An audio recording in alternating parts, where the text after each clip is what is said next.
produced kasi Never There Is a War. And, pero yun na nga, ngayon yung Metamorphosis I heard, they submitted the exact same film without any cuts.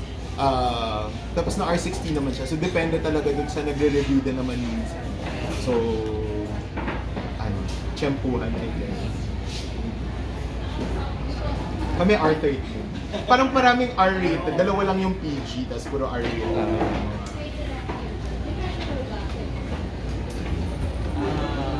Well, ang pinaka-pressure for me is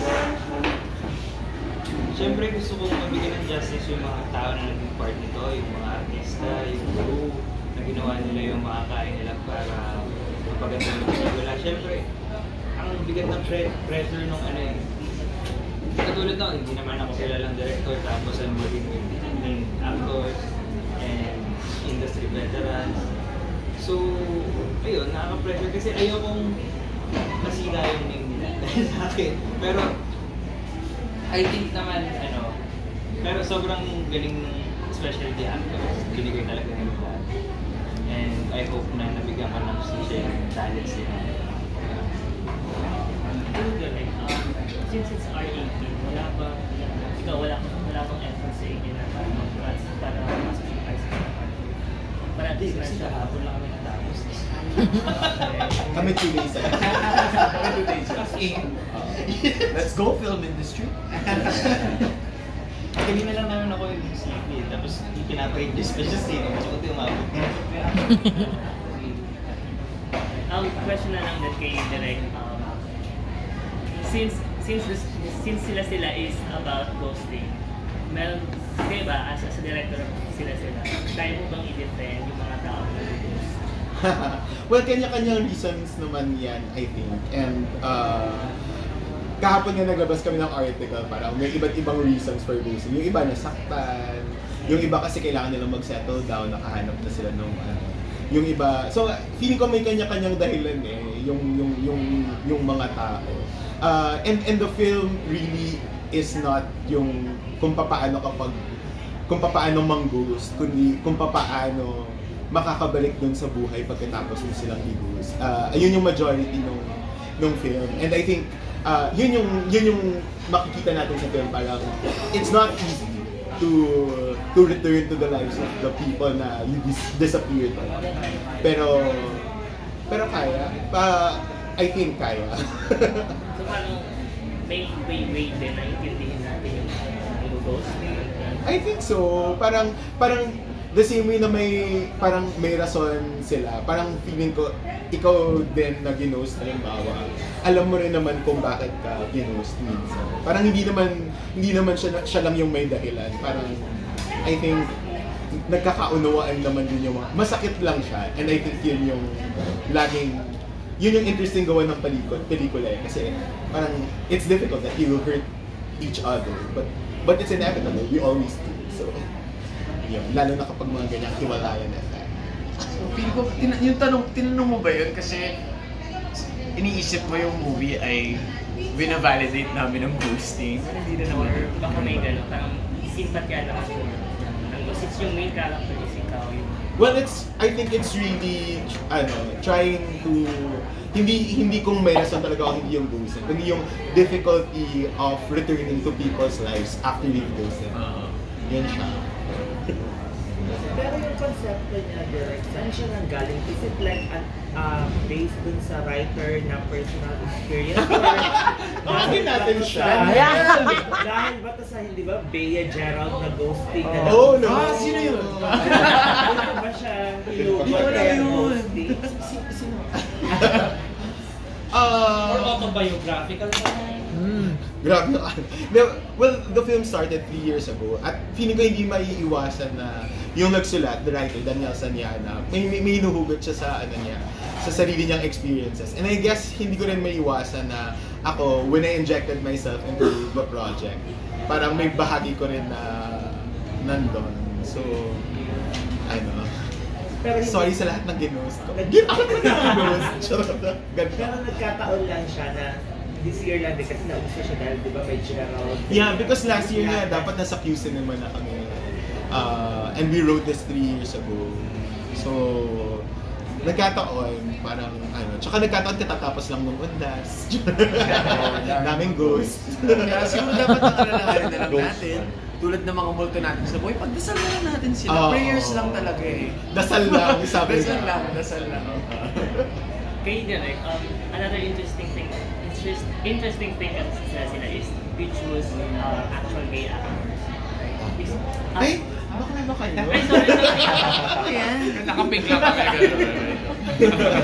Is it, personal choice ba yun na since may mga characters based? Actually, we had to fight for it. Siyempre yung Cinema One, meron silang mga casting choices. But ako, I wanted it. I think, and bukod doon, parang we wanted it, and once we saw it on screen, tapos the first time I saw the two of them on screen, tapos kinilig talaga ako, parang how else can you do this? Parang why would we let other people tell our stories, but hindi yung mga bakla yung magkwento ng kwentong bakla. Parang bakit ba tayo pipili ng iba? Diba? Parang what better way to represent the community with our own talaga. So yun. And I think parang kung nagsimula siya na parang hindi, magandang gawin natin to. Ngayon parang dapat ganito na, hindi ba? It's also an encouragement to other filmmakers na pag meron kang gay characters. Di ba? Doon ka na dun sa kaya nilang iharap yung Pero gano'n kahirap mamili ng actors for gay characters? Well, I'm lucky I have that. I think we're at the point na parang na more and more people are proud of their identities, 'di ba? Parang ngayon naririnig na natin yung Soji, 'di ba? Parang 3 years ago who would understand what Soji meant, 'di ba? So parang more and more I think we're at that time na parang people are ready to represent themselves, and so I think we have to keep up.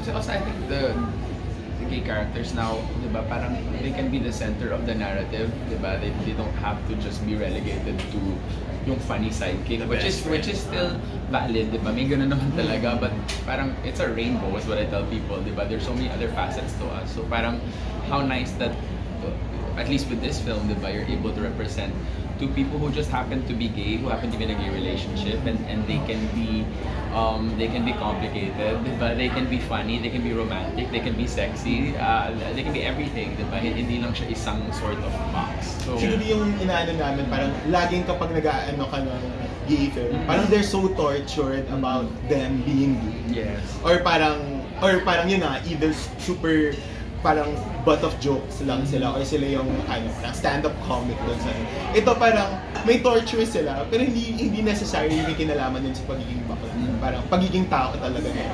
And I think it's nice to see that kind of representation.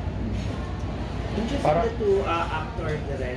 Meron ka ba ni-require sa kanila like physically or kailangan nilang gawin for them to be part of it?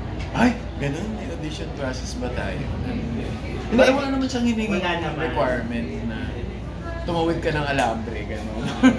And I think yung parang how you physicalize the role. I think yun yung parang erotic audition. meron kaming workshop. Meron kaming workshop. So the sensual scenes parang we had to Hindi naman sila nagkaila. We've known each other Your friend? for we're both in theater, so It's the easiest and we've worked together before. Yeah, it really what was more of it wasn't even a struggle. Parang adjustment lang yung working together in front of a camera this time around. Kasi it's a different language when you're on stage and when you're in front of a camera. So yun lang. Pero yung Actually, funny kasi parang people always ask that na parang, mahirap ba? Na parang to do all these romantic scenes and medyo nakakailang ba? But actually, honestly, if you ask any actor, those are actually the fun scenes kasi parang you just get to, diba? You just get to be vulnerable with somebody and just be romantic and be, diba? Especially if the both of you may mutual trust na kayong dalawa na you just know that, we can go anywhere, parang it's actually super fun. Yeah. So, Siguro what would be, kung ano, kasi may mga ganun ngang scenes, kung makita nyo siguro yung outtakes, magigets nyo. Yung after ng sound, so ganyan, parang tatawa lang kami, ha? Uy, ganun ako. Kung may mga daring scenes dito, gano'n siya okay naman. Well, you have to watch the first 15 minutes. Parang andun lahat. Meron naman, I guess that's not because it's what's expected of a gay themed film. It's a necessary part of any relationship. So yes, there are pretty daring scenes, but hindi siya for the heck of just and it's having not it. gratuitous. I think it's daring in the sense na parang it's so parang okay, basta you'll see. This Hindi is siya what it parang is. steamy sexy na it's just really like these are how I think people have sex. Diba? Parang ganun lang pala. It's not as there's no nakedness or whatever. Yun yata parang hindi ko kaya yung porn levels. Iba na yun. Maghanap lang iba. Again, prayer, dasal lang talaga. Para po sa inyong apat, ano po yung pinaka-importanteng detalye ng pelikula? Of the film. Yes. Most important detail. Yeah, for you. Starting with Direk. Most important part. Detail. Of the movie. I think, kasi yung surface level ng movie namin, comedy siya eh. Pero underneath all is yung conflicts and parang meron kasi siyang themes of suicide, and as we all know, most suicidal people are happy on the surface but struggling inside. We just need to look deeper, and I make films like that na parang ang saya lang ito, nakakatuwa, tapos pagkadating mo sa point na naintindihan mo na yung character, something's happening underneath. So, yun, parang not just to the movie, I mean, pay attention. Yun siguro yung detail na gusto ko na ibahagi na importante para sa akin. Sunod-sunod pa lang. Gusto yung isa, move your own mic, ganun. What would be the most important detail? Mag-aagawan ba tayo na sagot? Muna na ako, ganun. Ang dami details. Sige. And this is, I think, this is just my personal take on it, and it's something that I really take pride in when we were making this movie. As was mentioned earlier, it's because I'm out and proud to be gay, and I am an actor, and it's such an important detail for me that I'm telling the story of people who are like me, because those experiences are truthful in my own life, and to be able to portray that character and do the scenes in front of the camera, and now to finally see it in screening, kinakabahan na talaga ako kasi hindi ko pa napapanood to. It's exciting, pero parang at the back of my head, ano kaya tatanggapin ng mga tao to? Pero mas important for me, at least now that I'm finally gonna see the entire film, na how am I gonna see it? Because that's me, and that's me inside a theater with other people who have probably experienced the same thing, and I just want the comfort and the assurance na they can relate to it, that I was really in it, in the same way that they found themselves in the movie, in the scenes with these people. Okay. So with that, Hindi pa isa-isa. sorry. Kasi start na ba yung pelikula namin? Sorry, alam ko masaya yung kwentuhan, pero kailangan na nating